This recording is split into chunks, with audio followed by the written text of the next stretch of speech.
Brought to you by V-Guard, co-powered by Sensodyne. खरं म्हणजे आवाज थोडा बसलाय माझा. आज मोदी साहेब पण मला बोलले, शिंदे जी आवाज बैठ गया है, 10 दिन और भाषण करने का है. बघा किती आपुलकी, एवढ्या मोठ्या म्हणजे आपल्या भारत देशाचा लोकप्रिय प्रधानमंत्री मला म्हणाले ही काळजी घ्या, ती काळजी घ्या.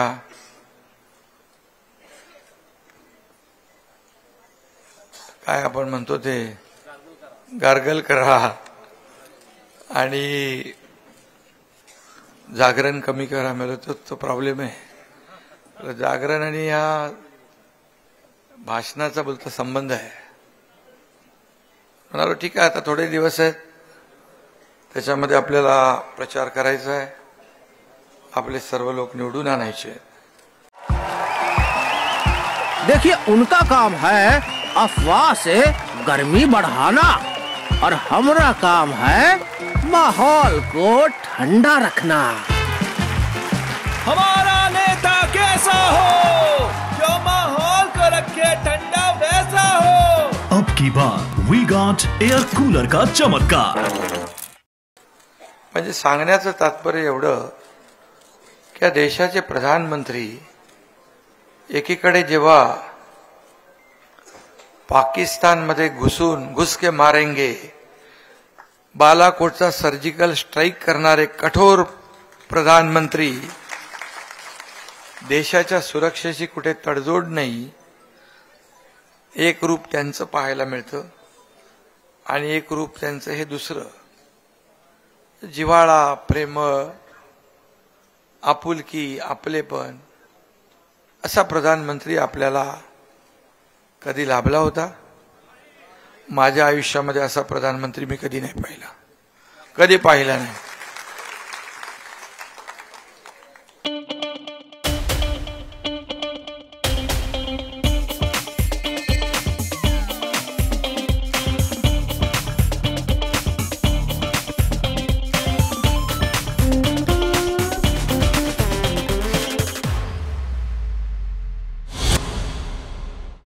आणि म्हणून ही निवडणूक जी आहे, ही निवडणूक फक्त भुमरेंची नाही, ही निवडणूक फक्त संभाजीनगरची नाही, ही निवडणूक आहे देशाचा नेता निवडण्याची, ही निवडणूक आहे देशाच्या विकासाची, ही निवडणूक आहे देशातल्या सर्वसामान्य माणसाच्या जीवनामध्ये बदल घडवण्यासाठी, ही निवडणूक आपल्या देशाला महासत्तेकडे नेण्यासाठी ही निवडणूक.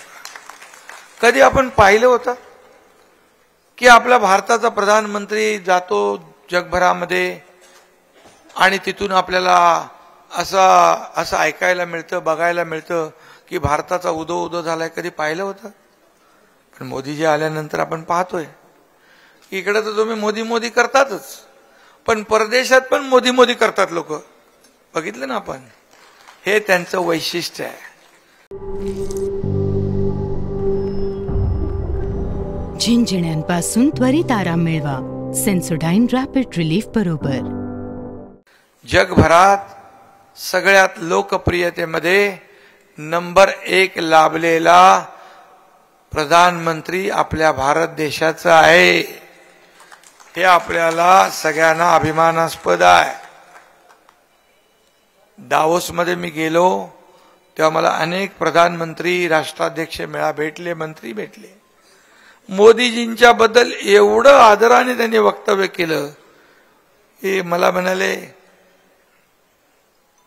तुमचं आणि केंद्र सरकारचं कसं, कारण त्यांना आपल्याकडे इन्व्हेस्टमेंट करायची असते उद्योजकांना. मला कसे रिलेशन आहेत? बोले आम्ही एकच आहोत, वेगळे नाही, त्यांच्या मार्गदर्शनाखालीच आम्ही काम करतो. विषय महत्वाचा काय? कारण तेव्हा आपलं सरकार नवीन होतं आणि तेव्हा देखील 1,37,000 कोटीचं परदेशी गुंतवणूक उद्योजकांनी आपल्या राज्यात केली आणि दुसऱ्यांदा गेलो तेव्हा 3,73,000 कोटीची इन्व्हेस्टमेंट आपल्या राज्यात आली. का आली? आपल्या राज्यावर विश्वास ठेवून, केंद्राचं पाठबळ, मोदीजींचं पाठबळ, अमित शहांचं पाठबळ असल्यामुळे या राज्यात आपल्याला मदत मिळेल अशी भूमिका आणि भावना त्यांची झाली. आपल्या पूर्वीच्या आघाडी सरकारमध्ये उद्योजकांच्या घराखाली बंगल्याखाली जिलेटिनच्या कांड्या आणि बॉम्ब ठेवले जात होते. उद्योजकांच्या घरावर मोर्चे काढले जात होते. तेव्हा लोक पळत होते सगळे. उद्योजक सुरक्षित नव्हता. पण आज आपल्या राज्यात सर्वसामान्य जनता आणि उद्योजक पण सुरक्षित आहेत हे मी खात्रीलायक सांगू शकतो. आणि म्हणून भुमरे मामा इथं आहेत. त्यांचं काय म्हणाले एकच,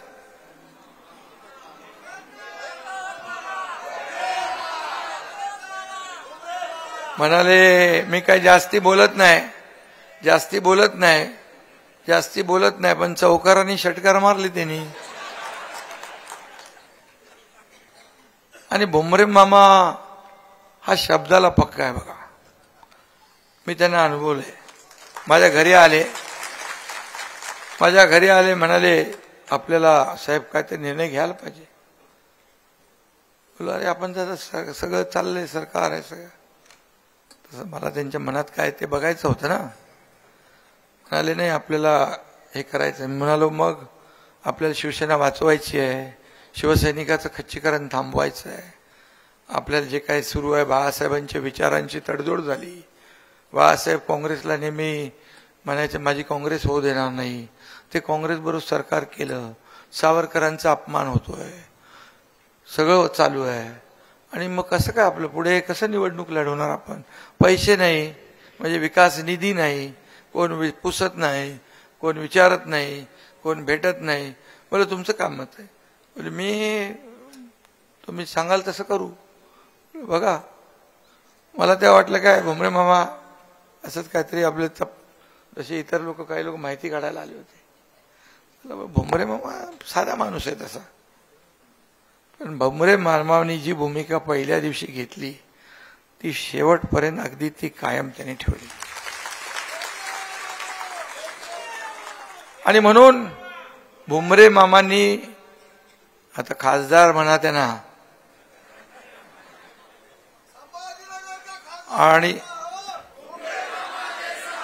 आणि तेव्हा जेव्हा मंत्रीपद त्यांना दिलं त्यावेळेस आपले तत्कालीन नेते म्हणाले भुमरे मामाला काय समस्या आहे? भुमरे मामा मंत्री झाल्यावर काय करणार?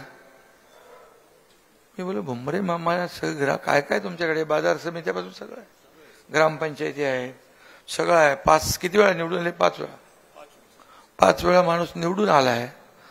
तर तुम्ही इतर लोकांना जे काही नियम लावता तसं उलट भुमरे मामाला सगळ्यात जास्ती निवडून आलाय म्हणून त्याला मोठा त्याच्यासाठी विचार केला पाहिजे. भुमरे मामासाठी मी भांडलो आणि भुमरे मामाला मंत्री बनवलं. आणि मंत्री बनवलं ते पोटदुखी होती, खटकलं. म्हणजे मी एक सर्वसामान्य माणूस मंत्री होतो तेव्हा मला आनंद होतो. आणि माझी भूमिका पहिल्यापासून आहे सर्वसामान्य कार्यकर्त्याला न्याय देणं. आणि भुमरे मामाला न्याय दिल्यानंतर मंत्री बनवल्यानंतर मला फार ऐकून घ्यावं लागलं. म्हणजे माझ्या समोर बोलायची थोडी हिंमत नव्हती, पण मागून बोलायचे. मला लोक सांगायचे मला मी चुकीचं काम केलं नाही. एका साध्या कार्यकर्त्याला मंत्री बनवलेलं आहे आणि त्यांनी चांगलं कामही केलं. आज बोलता येत नाही काय तो माझ्यापेक्षा चांगलं बोलतोय की माणूस, धड धड धड धड सगळं. आणि म्हणून आता मी आपल्याला सांगेन या संभाजीनगरमध्ये ओनली भुमरे नो खैरे नाव घ्यायचं नाही आपण उगाच त्याला. म्हणजे त्याच्यामध्ये आणखी पण एक मी आपल्याला एवढंच सांगेन की मुंबई ठाण्यानंतर संभाजीनगरवर ही वाघाची डरकाळी कुठं फुटली असेल? मुंबई ठाण्यानंतर संभाजीनगरला. बाळासाहेबांचं या संभाजीनगरवर प्रेम होतं. बाळासाहेबांनी प्रेम केलं. या ठिकाणी मी मंत्री होतो नगरविकासचा, MSRDCचा मंत्री अगोदर होतो. त्यावेळेस देखील मी संभाजीनगरला रस्त्यांसाठी पैसे दिले. माझ्याकडे पालकमंत्र्यांनी पैसे मागितले, म्हणलो घ्या. संभाजीनगरला G20ला दिले. संभाजीनगरची आता संबंध नाही पाणी पुरवठा योजना 1680 कोटी ना, 1680 कोटी रुपये त्याला दिले 800 कोटी रुपये महापालिकेचे पण आपण माफ केले, तेही राज्य सरकार भरणार. आणि सभा काय, कोण म्हणाला कुठली सभा रद्द केली काय, ते आपले काय, आपण कार्यकर्ते आहोत. त्यांना मोठ्या मोठ्या सभा लागतात पण आता होत नाहीत तेवढ्या, कारण सगळे शिवसैनिक आपल्याकडे आहेत. आणि मगाशी म्हणाले कुठले, कोण म्हणालं की 2 शिवसेनेचं, संजय शिरसाट, 2 शिवसेना आहेत, मग दोघांच्या भांडणात आपण काय करायचं, आपल्या नीलमताई म्हणाल्या. पण खरी शिवसेना आपण आहे, असली आपण आहे, नकली तिकडे आहे. मोदीजींनी पण सांगितलं ना आज, ते आपल्याला वोट देतील ना, आपल्याला मतं आपल्याला घ्यायची. आणि म्हणून फोन सांगितलं त्यांनी ना, म्हणजे आपल्या इथे. हा, तुम्ही पुढे जा. आणि हो, आणि म्हणून, आणि त्याच्यामध्ये मी सांगितलं, मोदी साहेबांनी देखील सांगितलं की नकली शिवसेना का, कारण बाळासाहेबांचे विचार सोडले, बाळासाहेबांचे आचार भूमिका सगळं सोडलं, आणि ज्या काँग्रेस बरोबर सरकार स्थापन करायला नको त्यांच्याबरोबर केलं. काय मिळवलं? आज शिवसैनिकांचं खच्चीकरण होताना आम्ही कसं बघणार? आणि म्हणून त्याच्यासाठी आम्ही धाडस केलं. मगाशी भुमरे मामांनी सांगितलं की लोक सरकारमध्ये येत असतात, उलट प्रवास करत नसतात. पण सरकार, मी मंत्री होतो, माझ्यामध्ये 6-7 मंत्री, सत्तेला ठोकर मारून पाय उतार झालो. पुढे काय होणार माहित नव्हतं, पुढे काय होणार माहित नव्हतं, कोणाला कुठं झालंय माहित नव्हतं.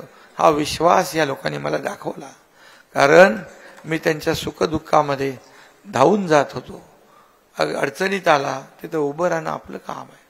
हे मुख्यमंत्र्यांनी करायला पाहिजे होतं, परंतु त्यांना तर काय, ते त्यांना वेळही नव्हता आणि त्यांचं सगळं वेगळंच होतं. ते जाऊ देत, मी त्यात बोलू इच्छित नाही.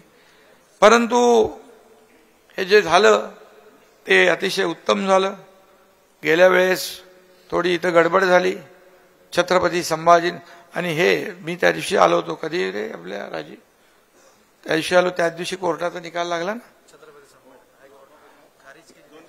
2 दिवसापूर्वी मी इथं आलो, त्याच दिवशी छत्रपती संभाजी नगरची याचिका कोर्टाने औरंगाबादची फेटाळून लावली. छत्रपती संभाजीनगर हे नाव कायम केलं. आता काही लोक सांगतात आम्ही ठराव केला. अरे तुम्ही जेव्हा ठराव केला 2.5 वर्ष तुम्हाला सुचलं नाही? जेव्हा आम्ही इथून गुवाहाटीला होतो, तुमच्याकडे 15 आमदार, आमच्याकडे 50 आमदार होते, त्यावेळेस तुमचा ठराव काय उपयोगाचा? बेकायदेशीर ठराव होता. तो करायचं म्हणून, दाखवायचं म्हणून दाखवलं. पण आमचं सरकार आल्यानंतर आम्ही रितसर ठराव केला. छत्रपती संभाजीनगर हा रितसर ठराव करणारी महायुती आहे, महायुती. आणि ते आज मला आनंद आहे, अभिमान आहे. बाळासाहेबांचं स्वप्न कोर्टात देखील साकार झालं आणि छत्रपती संभाजीनगर आज आपण उघडपणे बोलू शकतो. ती अडचण त्यांच्या समोरच्या लोकांची आहे. काय बोलायचं, काय करायचं? आता काय सर्वच बदललंय, विचार बदलले, आचार बदलले. काँग्रेसी धोरण स्वीकारलं. काल काँग्रेसचे कोण वडेट्टीवार म्हणाले इकडे कुठले गोळे त्यांनी, हेमंत करकरे आपले शहीद झाले, त्यांचा अपमान केला. ओंबळे, तुकाराम ओंबळे कसाबच्या सगळ्या गोळ्या पोटात घेतल्या, पण कसाबला सोडला नाही त्यांनी. या शहीदांचा अपमान करू लागले. फारुख अब्दुल्ला म्हणतो पाकिस्तानकडे अणुबॉम्ब आहे, पाकिस्तानने बांगड्या भरल्या नाही. अरे इथं राहता, इथलं खाता, पाकिस्तानचं गुणगान गाता, पाकिस्तानची बोली बोलता. म्हणून मी परवा म्हणालो, काँग्रेस का हात पाकिस्तान के साथ. म्हणजे इथलं एक मत, मोदीजी म्हणाले इथं एक मत दिलं की त्याचे फटाके भारतात फुटले पाहिजे, पाकिस्तान फुटता कामा नये. ही कुठली पद्धत आहे? हे देशद्रोह आहे खऱ्या अर्थाने. आणि म्हणून आज आपल्याला ही निवडणूक अतिशय महत्वाची आहे. या निवडणुकीमध्ये ओवैसीनी माहिती आहे आपल्याला, म्हणाला कोण त्याचा माणूस, मला 15 मिनिटं द्या, पोलीस बाजूला करा, 100 हिंदूंची कत्ल करतो. 100 कोटी हिंदूंची कत्ल करण्याची हिंमत आणि भाषा करणाऱ्यांना आपण मतदान करणार आहे? कुठे जाणार हे सगळं?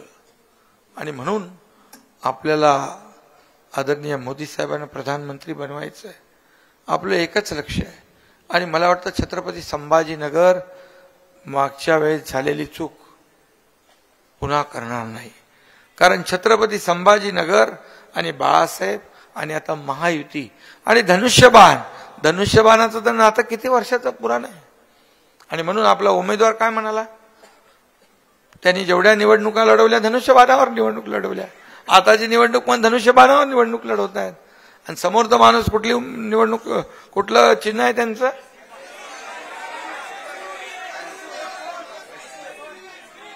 म्हणजे त्यांनी निशाणी बदलली की नाही? मग गद्दारी कुणी केली, बेईमानी कुणी केली?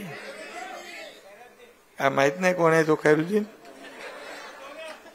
आणि म्हणून या ठिकाणी यावेळेस मात्र आपण सगळे सतर्क आहात, अलर्ट आहात. मगाशी आपले शिरीष बोराळकर म्हणाले, त्यांनी अतिशय चांगली माहिती दिली. बूथ प्रमुख, आपण सभा घेतो, मेळावे घेतो, रोड शो करतो, हे सगळं माहोल बनवायला पाहिजे. परंतु सगळ्यात महत्वाचं काम हे बूथ प्रमुख आणि गट प्रमुखाचं आहे. कारण बूथ जिंका असं मोदीजी म्हणतात. बाळासाहेब म्हणायचे गटप्रमुख हा महत्वाचा आहे. यादी भगवद्गीतेप्रमाणे यादी वाचायची आणि त्या यादीमध्ये किती लोक आहेत. मला वाटतं तुमच्याकडे तर किती 50 प्रमुख पण आहेत, बरोबर ना?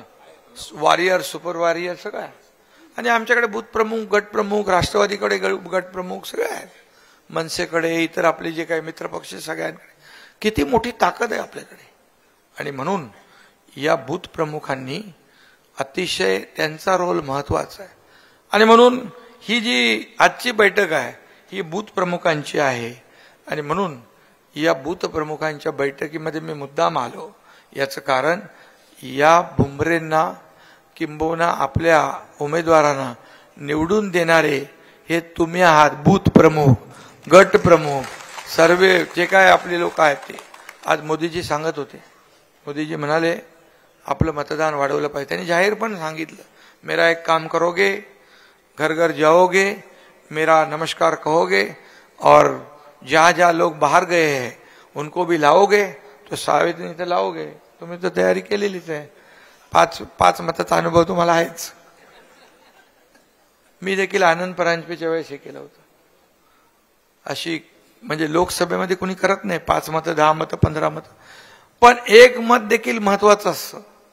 आणि म्हणून मोदीजी म्हणत होते आपले हक्काचे जे मतदार आहेत त्यांना बाहेर काढा, त्यांना मतदानाला खाली उतरवा. सकाळी 7 पासून चालू करा, जे काही करायचं ते करा. 30 लोक, 20 लोक एका बुथची, सगळा माहोल सगळीकडे झाला पाहिजे. मतदानाला चला, मतदानाला चला, मतदानाला चला. आपण हे केलं पाहिजे. कारण मतदानाचा हा पवित्र हक्क. मगाशी मला कोणीतरी दाखवलं, तुम्ही ते काय 50% याच्यामध्ये उपचारामध्ये टेस्ट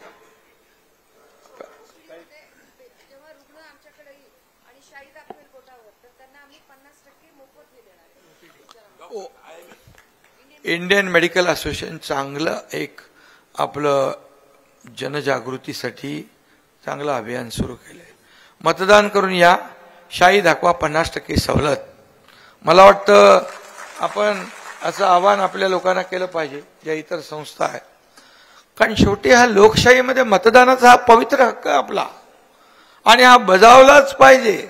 सुट्या लागतात, सुट्यामध्ये काही लोक जातात, अरे संदीपान भुमरे तर निवडून येणार, 400 पार होणार, आपलं 1 मताने काय होणार, असं नाही. आपलं 1 मत महत्वाचं आहे. माझ्या महिला भगिनींना माझी विनंती, आणि खास करून पहिली विनंती मोदीजींनी तुम्हालाच केली आहे. आपलं नवीन संसद भवन झालं, त्याच्यामध्ये पहिला प्रस्ताव काय पास केला, पहिला ठराव काय केला, महिलांना राजकारणात 33% आरक्षण देण्याचा. पुढच्या वेळेस इकडचे कमी होतील, तुम्ही इकडे बसणार. आणि म्हणून तुम्ही सकाळी 7 वाजता पहिलं मतदान आपलं करायचं आणि मग आपण पुढे जाताना बाकी लोकांना सांगायचं तुम्ही पण तयारी करा. कशाला दुपारची वाट बघायची. मग कोण म्हणतो जेवल्यावर जाओ, मग म्हणतो थोडं आराम करून जाओ, मग असं करून मग काही लोक म्हणतात अरे रांगा खूप आहेत मग उभा राहू तिथे वेळ लागेल. असं नाही. मगाशी शिरीष भाऊनी सांगितलं 51% मतदान म्हणजे एकूण झालेल्या पैकी 51%. नाही तर तुम्ही म्हणाल 51% झालं आपलं ड्युटी संपली. आपलं 60-70% 75% मतदान झालं पाहिजे. तुम्हाला मी सांगतो आता जे झालं ना मतदान कोल्हापूर हातकणंगलेत 72 आणि 74% झालं. 72-74 ठोकून तुम्ही संध्याकाळी सांगू शकता आपला उमेदवार जिंकला. आणि म्हणून मतदान महत्वाचं आहे. आणि म्हणून त्यासाठी आपले बूथ प्रमुखांनी सांगितले सूचना. अगदी शिरीष भाऊने एकदम चांगलं सांगितले. त्या सूचनाच महत्वाची आहे. त्याचं पालन करा. तुम्ही जागरण नाही करायचं बूथ प्रमुखांनी. जे लोक बूथवर बसणार आहेत त्यांनी पण नाही, पोलिंग एजंटनी पण नाही, जे काढणार आहेत मतदार त्यांनी पण नाही. त्यांनी लवकर झोपायचं, सकाळी उठायचं. नाही तर आपण 9-10 वाजता तोपर्यंत त्या पेट्यांवर कुठला नंबर आहे काय 1 तास अगोदर गेलं पाहिजे आपण तिथं. कारण ते काम मी पण केले पूर्वी. तिथून मुख्यमंत्री झालो मी. त्यामुळे अतिशय सगळ्यात महत्वाचं काम मतदानाच्या दिवसाचं आहे. सकाळपासून पेट्या सील होईपर्यंत, पेट्या तिकडे तो स्ट्रॉंग रूम मध्ये जाईपर्यंत आपण सतर्क राहिलं पाहिजे. त्यामुळे हे आपण काम करा. दुसरी गोष्ट तापमानाचं सांगितलं कोणीतरी 37% होईल. चांगलं आहे. तापमान म्हणजे आपल्या फायद्याचंच होतं. पण शेवटी तापमान जास्ती असू द्या कमी असू द्या आपल्या महायुतीच्या कार्यकर्त्यातली ऊर्जा तर जागृत राहिली पाहिजे. ते तापमान कमी होऊ देऊ नका बिलकुल. मी तुम्हाला अनुभव सांगतो. काटोलमध्ये नागपूरला लोकसभेची पोटनिवडणूक होती. आपला एक साधा कार्यकर्ता होता प्रकाश जाधव आणि समोर तो मंत्री होता मोहिते काहीतरी नाव होतं, सोबत मोहिते. मी तिकडे होतो. 45-46 डिग्री तापमान.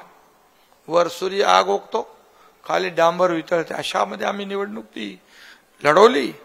आणि मला आठवतं त्यावेळेस हितेंद्र ठाकूर आमदार ते म्हणाले और शिंदे साहेब काय लावलंय तुम्ही. बोल काय झालं. अरे बोले काय तुम्ही तिकडे फिरताय एवढ्या उन्हात, कडक उन्हात. बोले हे बाबा फक्त आणि फक्त शिवसैनिकच करू शकतो. शिवसैनिक करू शकतो. डोक्याला ओला फडका बांधेल, काही पण करेल, परंतु शिवसैनिकाला उमेदवाराला जिंकून आणेल तोपर्यंत स्वस्थ बसणार नाही असा शिवसैनिक. त्यांनी मला सांगितलं त्यावेळेस जेव्हा आपण जिंकलो तेव्हा. म्हणून निवडणुका आपल्याला नवीन नाही आहेत. निवडणुका आपल्याला जुन्या आहेत. निवडणुकांसाठी आपण काम करत नाही. आपण मतदानाची वाट पाहत नाही. कुणाला मदत करायची आहे, कुणाला आपत्ती आली, संकट आलं, अपघात झाला किंवा कोविड आला, सगळे तुम्ही रस्त्यावर होता. महायुतीचे सर्व लोक रस्त्यावर होते आणि एक दुसऱ्याला मदत करत होते. हे आपलं काम आहे. त्या फक्त डोळ्यात तेल घालून. आता मला वाटतं आज एक दिवस आहे 10 तारीख, 11-12 2च दिवस आहेत. आजचा पकडून 3रा आजची रात्र. हे 3 दिवस आपल्याला महत्वाचे आहेत आणि 4था दिवस अतिशय महत्वाचा. इथं मात्र तुम्ही कुठं सुट्टी घेऊ नका, कुठं जाऊ नका. एवढे दिवस काम केलेलं आहे ते पूर्णपणे आपण सफल कधी करू शकता. 13 तारखेला आपल्या संभाजीनगर मधून 75% मतदान होईल. त्या दिवशी तुमचं यश, तुम्ही विजयी झालात म्हणून समजा. आता बघा मगाशी आपण सगळी माहिती देत होतात. आपले भागवत कराड साहेब त्या दिवशी उद्योजकांची बैठक होती. सगळं त्यांना माहित होतं. फुल अभ्यास केला होता त्यांनी पूर्ण तयारी केली होती निवडणुकीची आणि त्यांना इत्तंभूत सगळी माहिती होती. पण बघा आपल्याकडे कार्यकर्ते कसे असतात. ज्याने स्वतःसाठी मेहनत घेतली ते सगळंच्या सगळं आता भुमरे नानासाठी ते लावताय. हा महायुतीचा कार्यकर्त्याचा एक वेगळेपण आहे. ही आपल्या कार्यकर्त्यातली जिद्द आहे. आपलं एकच लक्ष आहे, मोदीजींना प्रधानमंत्री बनवायचं, 3ऱ्यांदा बनवायचं. या देशाला विकासाकडे न्यायचं, हे आपलं सगळ्यांचं टार्गेट आहे. आणि म्हणून मी आपल्याला एवढंच सांगेन, फॉर्म भरला आपण, त्या दिवशी पण कडक उन्हाळा होता, किती होता कडक उन्हाळा, पण त्या दिवशी देखील आपण पाहिलं की ती रॅली जी होती, रॅली फॉर्म भरण्याची होती की विजयाची रॅली होती, अशा प्रकारची रॅली त्या दिवशी झाली. आपण सगळेजण त्यामध्ये सहभागी झाला. आणि म्हणून ही जी निवडणूक आहे, ही निवडणूक आपल्या सगळ्यांच्या अस्तित्वाची आहे. आणि छत्रपती संभाजीनगर हे तर आपल्याला जीव की प्राण आहे. आणि म्हणून आता तर आपल्याकडे नवीन सहकारी भेटलेत. मी आणि पूर्वी देवेंद्रजी दोघं होतो, नंतर अजितदादा आलेत, आता मनसे आहे, रासपा आहे, RP आठवले गट आहे, कवाडे गट आहेत, आणखी अनेक संघटनांनी आपल्याला आता पाठिंबा दिलाय, खूप लोकांनी पाठिंबा दिलेला आहे. आणि आपला आता महायुती मजबूत आहे. आज काल परवा पवार साहेबांनी एक हे केलं, वक्तव्य केलं, त्याचं मोदी साहेबांनी देखील आपल्या भाषणात उल्लेख केला की बोले तर प्रादेशिक पक्षांनी काँग्रेसमध्ये विलीन झालं पाहिजे. विलीन करण्याची भाषा आपण कधी करतो, जेव्हा आपला पक्ष कमजोर होतो, आपल्या पक्षाची ताकद कमी होते, आपल्याला माहित असतं आता आपण जिंकू शकत नाही, म्हणून मग मोठ्या पक्षामध्ये आपण विलीन होतो किंवा मग युती करतो. आणि त्यामुळे त्यांची ताकद किती राहिली आहे ती आपल्याला माहित आहे. शिवसेनेची ताकद म्हणजे शिवसेना नाही, उबाटा, शिवसेना आपण आहे. आणि त्यामुळे मोदीजींनी म्हटलं, त्या दोन्ही आपल्या पक्षाच्या कार्यकर्त्यांना आवाहन केलं की नकली सेनेमध्ये, नकली पक्षात जाण्यापेक्षा असली पक्षामध्ये या. जे आपलं ओरिजिनल आहे बाळासाहेबांचा विचारांचा पक्ष, त्याच्यावर खूप आता हे चालू आहे. परंतु मोदीजींनी जे सांगितलं, बाळासाहेबांच्या बद्दल सांगितलं, बाळासाहेबांच्या बद्दल त्यांनी वक्तव्य केलं त्यांच्या भाषणामध्ये की बाळासाहेब एक वेगळा दिलखुलास व्यक्तिमत्व होतं, फक्त देशभक्ती, देशप्रेम, दुसरं काही त्यांना माहीत नव्हतं. आणि म्हणून बाळासाहेब असते तर आज मोदीजींचं भरभरून कौतुक केलं असतं. राम मंदिर बांधलं ना मोदीजींनी, सगळ्या करोडो राम भक्तांचं स्वप्न साकार केलं, बाळासाहेबांचं स्वप्न साकार केलं. इकडे 370 कलम हटवलं. सगळे लोक बोलले 370 कलम हटलं तर काय होईल, बॉम्ब फुटतील, रक्तपात होईल, अमक होईल, तमक होईल. काय झालं? मोदीजींच्या नेतृत्वाखाली अमित शाह साहेबांनी असा अगदी कार्यक्रम केला, शांतपणे, कळलंही नाही. आणि मी आता मध्ये गेलो होतो, आपल्याला महाराष्ट्र भवन, आपल्याला काश्मीरमध्ये जागा दिली आहे आपल्या राज्यपाल महोदयांनी. लाल किल्ल्यात, लाल चौकात गेलो, तिथे बॉम्ब फुटायचे, तिथं तिरंगा फडकताना पाहिलं. गणपती बसवला होता आपल्या लोकांनी, त्या गणपतीचं दर्शन घ्यायला गेलो मी. आणि आता फारुख अब्दुल्ला म्हणतात की महाराष्ट्र भवन होऊ देणार नाही. तुझ्या 7 पिढ्या खाली आल्या तरी महाराष्ट्र भवन बांधणार. देशात मोदीजींचं सरकार आहे, पुन्हा सरकार त्यांचंच येणार आहे. आणि म्हणून हे सगळं जे आहे हे आज आपल्या देशाची ही निवडणूक आहे. आणि म्हणून आज पूर्वी पाकिस्तान हे दहशतवादी आपल्या सैनिकांची सीमेवर जे काय त्यांची मुंडकी छाटून पाकिस्तानात न्यायचे, आज हिम्मत आहे, होते. आपल्या सैनिकांना मारल्यानंतर खून का बदला खून से लेने वाले हमारे प्रधानमंत्री आहे. मी मगाशी म्हणालो सर्जिकल स्ट्राईकचं आपल्याला सांगितलं मी, एवढी हिंमत दाखवणार कोण प्रधानमंत्री आहे. आणि म्हणून केवळ आणि केवळ या देशाला पूर्ण जीवन समर्पित करणारं आपलं हे नेतृत्व आहे. आणि म्हणून या नेतृत्वाला पुन्हा एकदा प्रधानमंत्री आणि त्यांचे हात बळकट करण्यासाठी या ठिकाणी आपल्याला संदीपान भुमरे हे आपल्याला तिथं त्यांच्या मागं हात वर करायला या ठिकाणी पाहिजेत ना.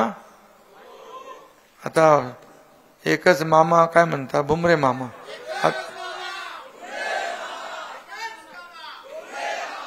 आणि म्हणून आपल्या त्यांना त्या दिवशी फक्त एकच लक्ष ठेवायचं, धनुष्यबाण, धनुष्यबाण, धनुष्यबाण, दुसरं काही नाही. बाजूला जालना मतदारसंघ पण आहे, आपले नातेवाईक पाहुणे तिकडे पण आहेत, तिकडेही आपण आपले उमेदवार रावसाहेब दानवे आहेत, त्यांना देखील आपण इथून जे आपलं नेटवर्क आहे ते सगळं आपल्याला चालवायचं आहे. आपल्याला एक एक खासदार महत्वाचा आहे. जे आपला नारा काय, अब की बार, अब की बार. आणि काही लोक म्हणतात अब की बार तडीपार. कोणाला तडीपार? मोदीचे ना. अरे तुम्हाला तर महाराष्ट्रातल्या जनतेने तडीपार केलंय, तुम्हाला घरी बसवलंय, तुम्ही काय तडीपार करणार? घरात बसून फेसबुक लाईव्ह करून सरकार राज्य नाही चालवता येत.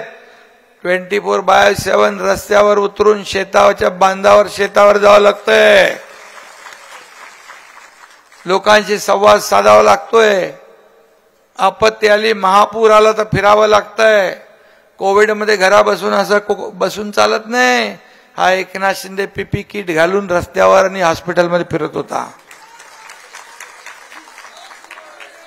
आणि म्हणून हा मुख्यमंत्री उंटावरून शेळ्या आखणारा नाही, जमिनीवर काम करणारा आहे, जमिनीशी जुडलेला नेता आहे, जमिनीवरचा कार्यकर्ता आहे. आणि म्हणून उठता सुटता एकनाथ शिंदे, एकनाथ शिंदे, एकनाथ शिंदे. शिव्या शाप दुसरं काहीच नाही. पण जेवढ्या शिव्या मोदीजी म्हणाले, इतनी गालियां मुझे दी कि गालियां गालियां गालियां खत्म हो गई उनकी. जितनी गालियां दोगे उतना जनता का साथ मुझे मिलता है. 2014 काहीतरी आरोप म्हणाले, काय खून का सौदागर, मौत का सौदागर. 2019 म्हणाले चौकीदार चोर आहे. आता म्हणतात काय, मोदी की कबर खोदो. म्हणतो मोदीनं काय गाडणार कोणी, गाडायची पण भाषा केली ना, गाडायची भाषा केली. मोदीजी आज म्हणाले ये मोदी है, ये मोदी को जिंदा, मोदी जी जिंदा क्या मरने के बाद भी आप गाड़ नहीं सकते, आपके उतनी हिम्मत नहीं है. मोदीजींना गाडण्याची भाषा तुम्ही करताय, मोदीजीचे कबर तुम्ही खोदताय. अरे ज्यांनी देशाला एवढं मोठं महत्व प्राप्त करून दिलं, देशाची बदनामी परदेशात जाऊन करणारा राहुल गांधी पाहिजे का देशभक्त मोदी पाहिजे?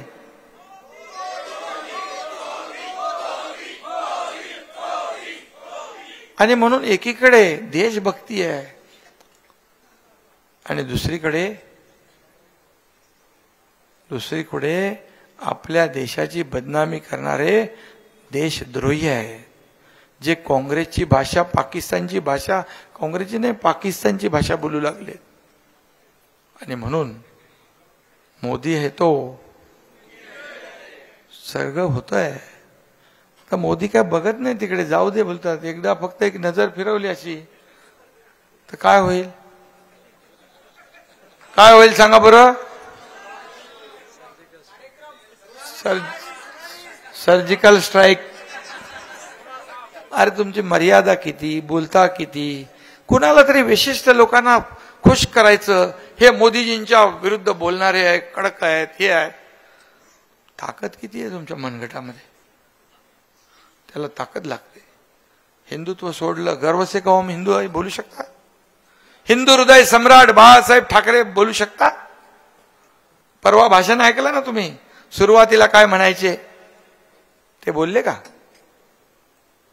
आता हिंदू म्हणून बोलण्याची हिम्मत राहिली नाही, जीभ कचरायला लागली. आमचं एकदम बाळासाहेबांचं हिंदुत्व घेऊन आम्ही पुढे चाललोय, त्यांचे विचार घेऊन पुढे चाललोय. 2014 पूर्वी या देशामध्ये हिंदू म्हणून घेणं म्हणजे आपण हिंदू आहोत याचं आपण काहीतरी गुन्हेगार आहोत का असं वाटायचं. 2014 नंतर या देशातला प्रत्येक हिंदू ताठ मानेने जगू लागला, ताठ मानेने या देशामध्ये फिरू लागला. आपण कुठल्याही धर्माच्या विरुद्ध आहोत बाळासाहेब, पण जे हे देशभक्त, आता साबीर आपला अब्दुल सत्तार इकडे आहेत ना आपल्याकडे मंत्री, साबीर शेख पण होते बाळासाहेबांच्या वेळेस, पण सच्चे देशभक्त मग ते सगळे आपले आहेत. परंतु इथं राहून पाकिस्तानचं गुणगान करणारे पाहिजे आपल्याला. आज नवीन कोण ते कुद्दीन का काय तयार झालेले ते पाहिजे. आणि म्हणून मी आपल्याला एवढंच सांगतो की आज सगळेजण या बैठकीला उपस्थित आहात. बूथ प्रमुख, गट प्रमुख, जे कोण वॉरियर, सुपर वॉरियर सगळी लोक आहेत. माझी तुम्हाला एवढी एकच विनंती आहे, बाकी दुसरी विनंतीच नाही. आपलं मतदान सकाळी 7 पासून आपण काढायचं. जेवढं आपलं मतदान हक्काचं आहे ते सगळं मतदान मोदीजींनी पण सांगितलंय. मेरा संदेशा ज्या ज्या भाषण करोगे वा मेरा संदेशा दे दो. माझा निरोप द्या म्हणाले की सगळ्यांना सांगा, आणि विशेष करून महिला भगिनींना. त्यांचं आणखी योजना तर खूप करते आपण, काय काय लेक लाडकी लखपती दीदी, ड्रोन दीदी, घर घेतलं की 1% त्याच्यामध्ये स्टॅम्प ड्युटी आपण कमी घेतो. आता तर आपल्या सरकारने एवढा निर्णय मोठा घेतलाय की एकनाथ संभाजी शिंदे अशा नावाच्या आधी एकनाथच्या नंतर आईचं नाव टाकायचा निर्णय आपण घेतलाय. सगळ्यात मोठा निर्णय आहे. नीलमताई बरोबर ना? हा ऐतिहासिक निर्णय आहे. मातृत्वाचा सन्मान करणारा हा निर्णय आहे. आणि मोदीजींनी महिलांना आत्मनिर्भर तर बनवलंय, पण आत्मसन्मान पण प्राप्त करून दिला आहे. आणि म्हणून मोदीजींनी खास करून तिथेही लाखो लोक होते, तिथेही अपील केलं, त्यांनी तिथेही आवाहन केलं. मलाही सांगितलं, शिंदेजी जहाँ जहाँ जाओगे वह पहले मेरे माता बहनों को कहो, पहले सुबह 7 बजे निकलो और निकलने के बाद पीछे जितने अपने वोट म्हणजे आपले मालक, पतिराज, मुलं असतील त्यांना सांगायचं तुम्ही पण तयार व्हा. जेवायचं, जेवल्यानंतर वगैरे ते वाट बघायची नाही. आपला सगळ्यात महत्वाचा दिवस कुठला आहे? 13 मे. 13 मे हा सगळ्यात महत्वाचा आहे. 13 मेला सगळ्या विरोधकांचे 13ला 12 वाजवायचे ना सगळ्यांचे. आणि म्हणून सगळे सज्ज व्हा आणि दिलेल्या सगळ्या सूचनांचं आपण पालन करा. आपण निवडणूक जिंकल्यात जमा आहोत हे पण आपल्याला मी खात्रीशीर सांगतो, पण ओव्हर कॉन्फिडन्समध्ये जाऊ नका.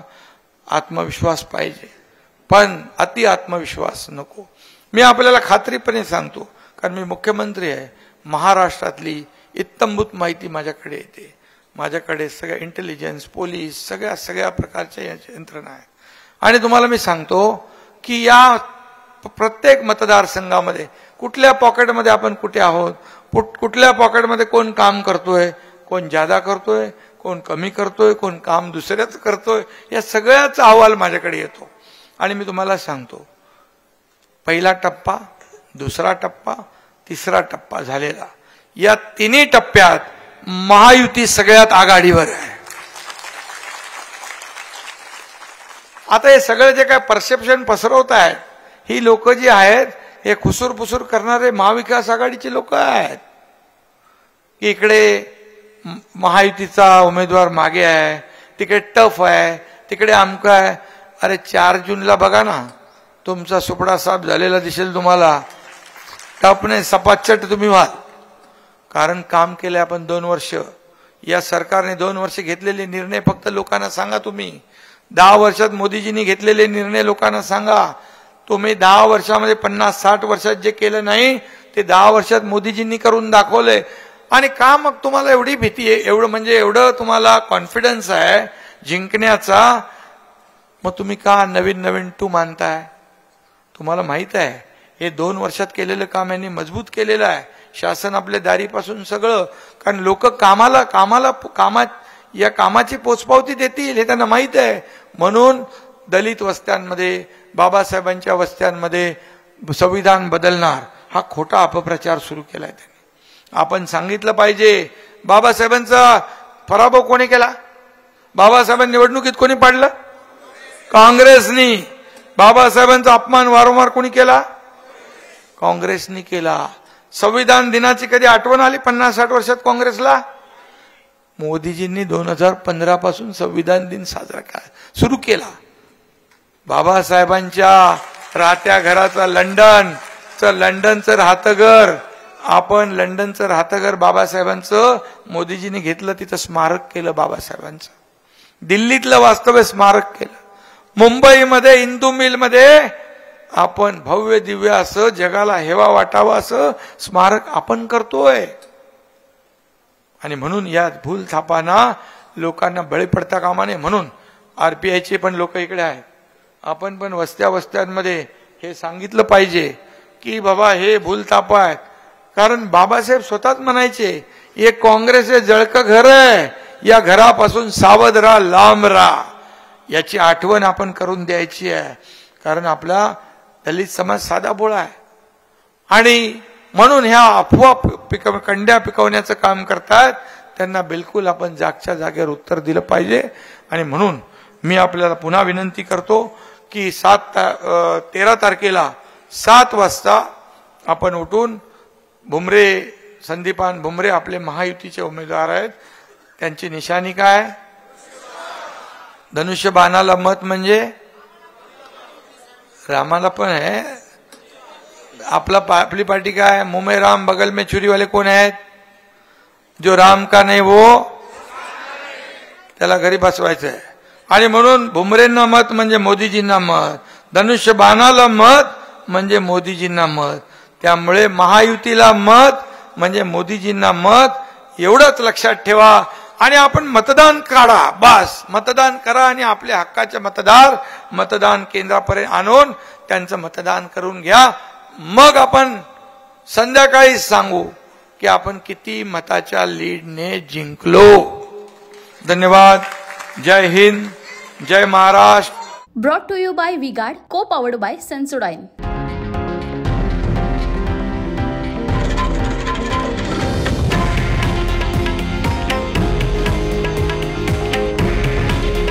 हे आहे देशातील नंबर 1 न्यूज नेटवर्क आणि आपण पाहत आहात TV9 मराठी. काळजी तुमची, हित महाराष्ट्राचं.